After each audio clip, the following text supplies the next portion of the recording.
Coral reefs have been a part of our ecosystem for tens of thousands of years. They are large, brightly colored underwater structures. Coral reefs can be found all over the world, but they thrive in warm, shallow waters with plenty of sunlight to nurture algae on which they feed. The largest coral reef colony is the Great Barrier Reef of Australia that extends 1,500 miles. Despite their hard exterior, coral reefs are very sensitive animals that face many threats. The major threats include ocean acidification. This occurs when atmospheric levels of CO2 increase, water pollution, and destructive fishing processes such as cyanide fishing. The most serious threat towards coral reefs is the warming of water due to climate change. As temperatures rise, microalgae breaks down. Microalgae gives corals their vibrant color, and so when the slightest change occurs in temperature, corals lose their color and appear bleached. This process is referred to as bleaching. Corals affected by bleaching often die off, and it becomes hard for them to fight off their predators and recover to their normal state. The high water temperature throughout 2016 has caused the worst destruction of the Australian Great Barrier Reef that has ever been recorded. The Center of Excellence for Coral Reef Studies reported that about 67% of coral reefs died in the worst hit northern section of the reef. The seawater temperatures recorded in early 2016 across the Great Barrier Reef were the highest ever recorded, being 1 degree higher than the average. This goes to show how the slightest changes can cause such detrimental effects.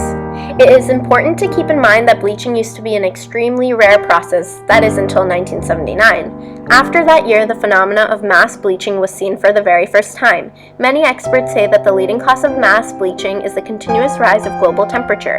As a result of the Great Barrier Reef bleaching, 90% of the coral surrounding Lizard Island has died. This is a significant loss, as many research groups have labs set up in this particular area.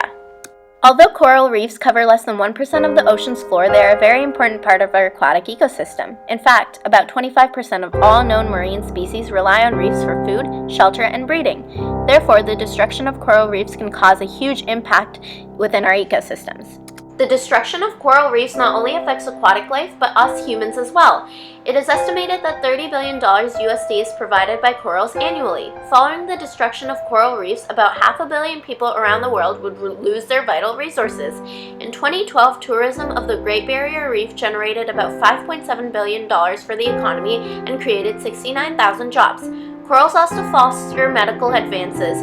Reefs have been used in cancer research and HIV research. Because of the important roles that corals hold within our world, it is important for us to work towards solutions for their preservation rather than just dwelling on their loss. Scientists have discovered heat-resistant coral, a natural mutation that is found in remote Kimberley, where tropical tides create superheated tide pools. Despite the high water temperature, coral in this area have adapted and survived. Teams are working on targeting the gene that allows Kimberley coral to defend itself. But we can do something on our part too. It starts by reducing our carbon footprint. We can do this by placing the garbage in the right place and recycling. Using less fossil fuels can be done by walking, taking the TTC, carpooling, or biking. The most important thing that we can do is to create awareness.